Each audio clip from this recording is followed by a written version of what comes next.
So now we're going to look at some conservation of energy formulas and how we can use them instead of using the normal kinematic formulas to solve for things like dropping objects or objects that are falling far away. So we know our two formulas, EP is equal to mgh and EK is equal to 1/2 mv squared. However, we also know that the potential energy of an object at the top will be the same as the kinetic energy exerted on the bottom, because we know that energy is always conserved or it's either always transformed in some manner. So in this problem, it says a box is dropped from a height of 6 meters. Determine the speed of the box right before the impact, so right before it hits.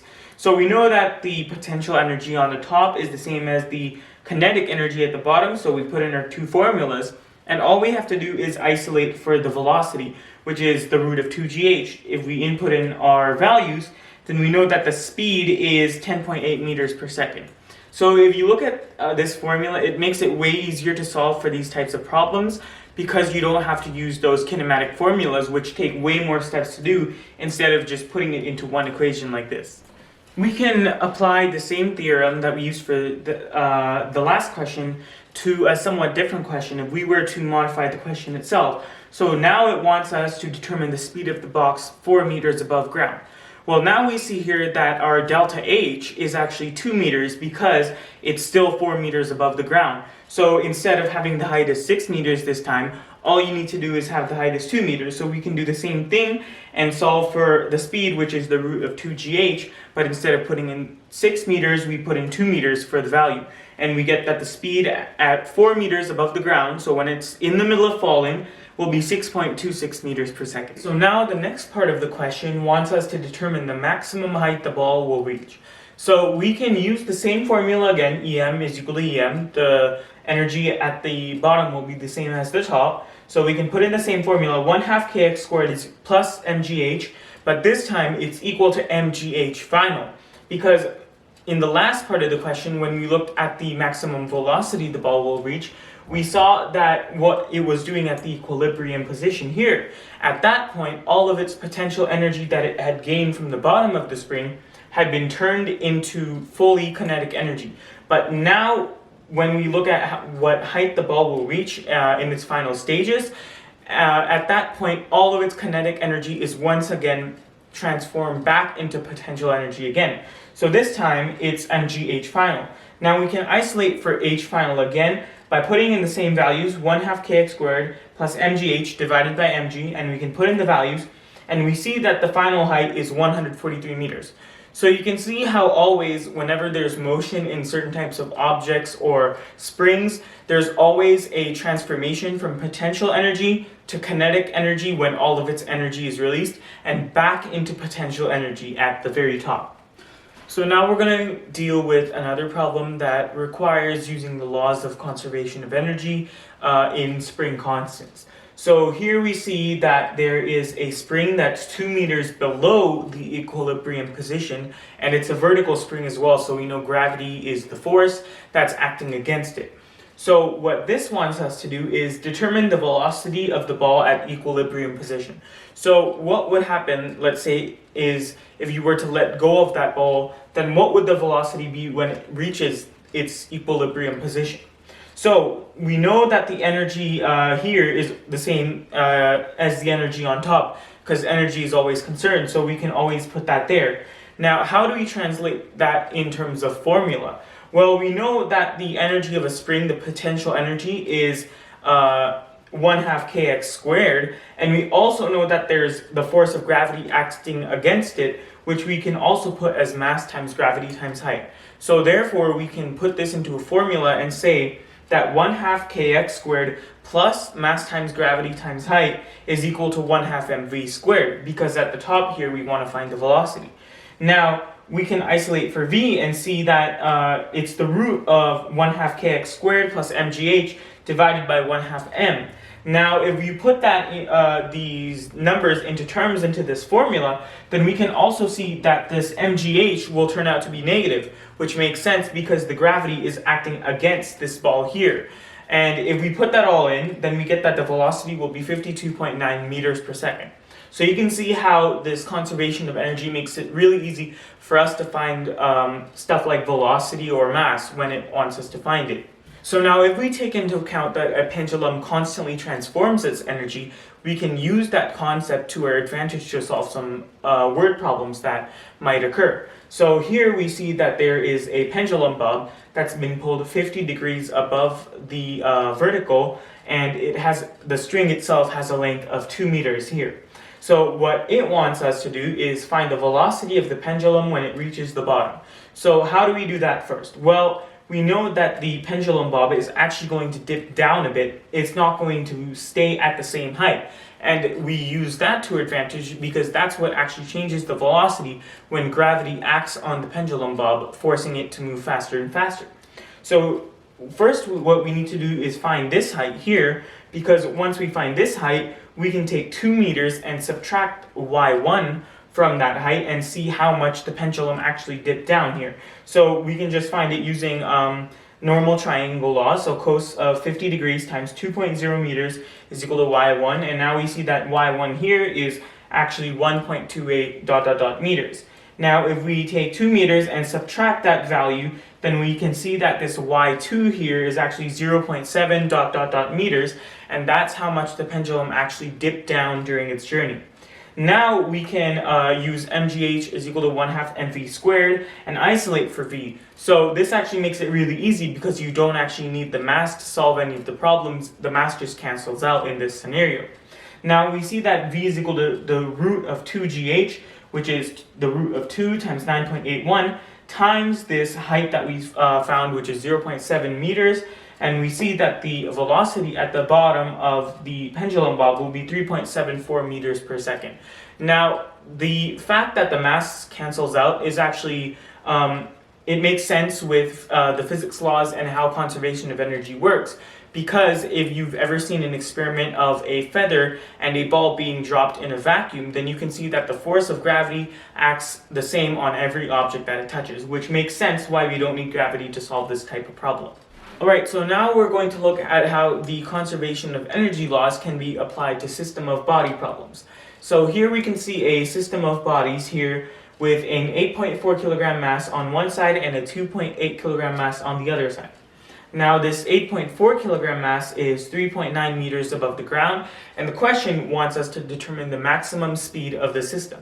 So we know that this mass here has a gravitational potential energy because of the 3.9 meters that it's above the ground, so it will get pulled down by gravity, and also because it's heavier than this mass here. Now we also know that because energy is conserved, that the potential energy that's harbored by this mass has to be the sum of all the other energies in the system. Now what does it mean by all the other energies in the system then? Well, it means that we have to consider the gravitational potential energy of this mass here because it's going against gravity when it gets pulled up 3.9 meters. We also have to consider the kinetic energy of this mass because it's also getting pulled up at a velocity, constant velocity up. And we also have to consider the kinetic energy that this mass harbors as it's going down. At the time it's going down, it's also gaining some more kinetic energy. So from that we get the formula that mgh, which is the gravitational potential energy of this mass, is equal to the gravitational potential energy of this mass here plus this mass's kinetic energy plus the kinetic energy harbored by the 8.4 kilogram mass. Now we can take these two values away, the potential energy harbored by this mass minus the potential energy harbored by this mass is equal to kinetic energy plus kinetic energy. That makes sense as well because we know that energy is conserved. And once we get that, we can actually plug in these numbers to make it a little simpler for us, and we get that 214.2 joules is equal to both of the kinetic energies combined. Now we can also divide this number by 0.5 or 1/2 if we factor that out of the formula, and we get that 428.5 joules is equal to m1 times v squared plus m2 times v squared. Now, how do we actually isolate out v2 here? Because that's what we're, v squared here, because that's what we're actually solving for. Well, we can factor out m1 and m2 out of the formula and see that 428.5 joules is equal to v squared times m1 plus m2. Now, we can take this value and divide it by m1 plus m2 and square root that, and we can actually solve for v. So it makes it very simple once you can see what processes are actually going on throughout this problem. And once we do that, we can see that the maximum speed reached by the system will be 6.2 meters per second. So you can see how system of bodies harbors way more steps into it than other problems that you might have seen before. Alright, so now we're going to look at how conservation of energy applies to ramp problems. So the thing you actually have to remember about ramps is if there's no friction, then no matter what the shape of the ramp may be, if it's a straight slope or if it's a curve, then it will be the same as using mgh is equal to 1/2 mv squared, since there's no friction affecting how the object moves according to gravity. So here we see that there's a ball on the top of this ramp. It's 2 meters high and 8 meters long.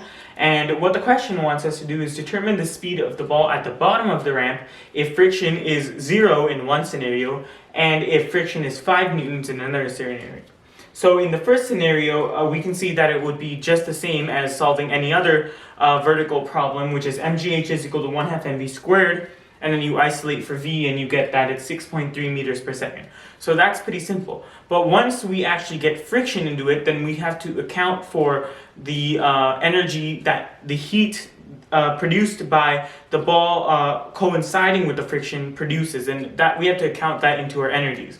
So instead of having mgh is equal to 1/2 mv squared in that scenario, we have mgh is equal to 1/2 mv squared plus the energy of heat. Now, what is the energy of heat? Well, we know that energy or work is equal to force times displacement, so we can apply this to this as well. It's 5 newtons times 8 meters, which will give us 40 joules as the work produced by the heat here. So mgh is equal to 1/2 mv squared plus force times displacement, the force of friction that is.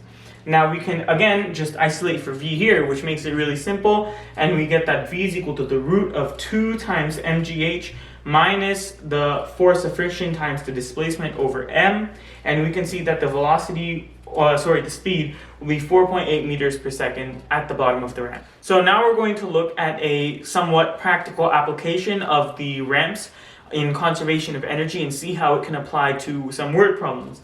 So here we have a roller coaster that has a point A and a point B, with point A being 35 meters above the ground and point B being 15 meters above the ground.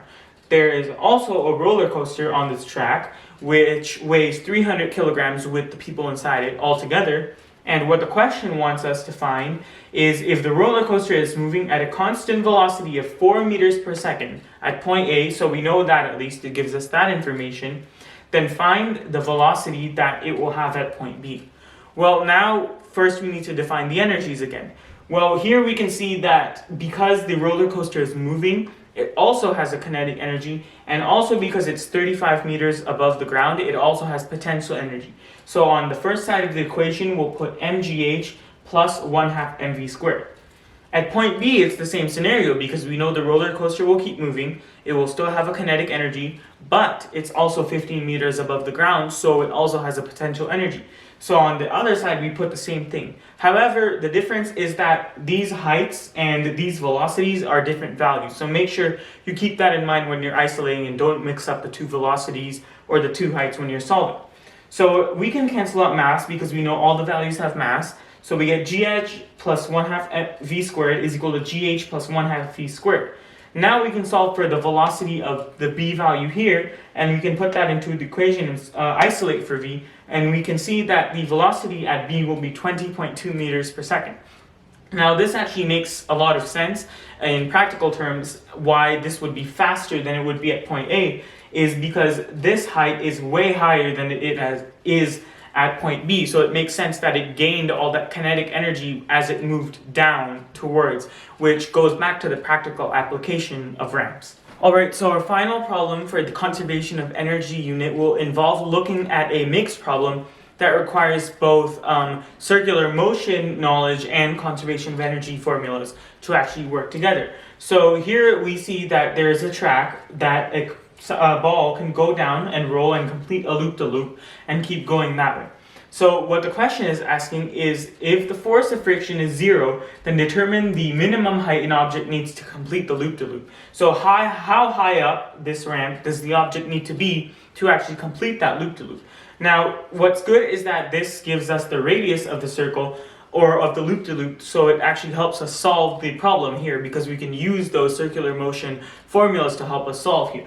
So again, we can identify the energies. Here it's only potential energy because the object is just starting off. It hasn't moved yet. So mgh is equal to, and here we see that there is a potential energy because it's above the ground. There's some distance, so it's mgh is equal to mgh, plus it's already moving around the loop-to-loop because it needs to complete the loop-to-loop. So plus 1/2 mv squared. Now remember, the question is asking what it needs to just complete the loop-to-loop. So how much energy does it need to get to this point here? Because after that, gravity will do the rest of the work and let it go that way. So we only need to concern ourselves with the energies up till this point here. So again, we can cancel out m from all of the values, and we get that gh is equal to gh plus 1/2 v squared. Now this v squared here is actually the velocity that the object is experiencing at this point. So to solve that, we need to once again reference back to our circular motion formulas, in which we know that F net is equal to F centripetal, which is equal to the force of gravity. So F net is equal to mv squared over r, which is equal to m times g. Now we can isolate for v again, and we can see that v is equal to the root of gr, and we can see that the velocity at this point is 6.2 ... meters per second. Now we can insert that back into our formula here, and now we have all the necessary tools we need to actually solve this question. So we isolate for h here, the initial height, not the final height, and we can see that h is equal to gravity times height of the object here, plus 1/2 v squared over g.